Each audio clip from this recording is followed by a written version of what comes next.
Prajem príjemný deň, milí Zohorania. Práve sa nachádzam na mieste, ktoré o pár dní rozšíri funkcie nášho multišportového areálu o lokalitu s názvom Pump Track.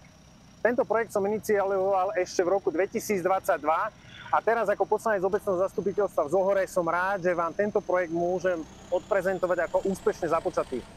Aj vďaka kvalitnej príprave a práci starostu Martina Zalesňaka sa nám podarilo získať financie z Európskeho poľnohospodárskeho fondu na rozvoj vidieka.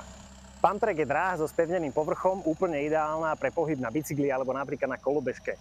Dráha obsahuje presne definované vlny a klopené zákruty tak, aby sa dalo na ne pohybovať len zmenou ťažiska, teda tzv. Pumpovaním.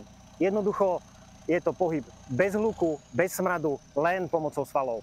Zohor má svoju históriu v pretekoch na dvoch kolesách, či už vo forme plochej dráhy, alebo ako základňa BMX, a Pump Track je cesta, ako úspešne nadviazať na túto históriu.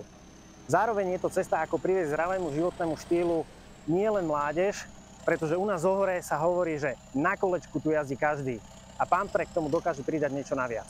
Sledujte obecné informačné kanály, na ktoré postupne pribúdajú informácie o postupe prác. A mne už zostáva sa len tešiť na stretnutie pri jazde po našom zohorskom Pump Tracku.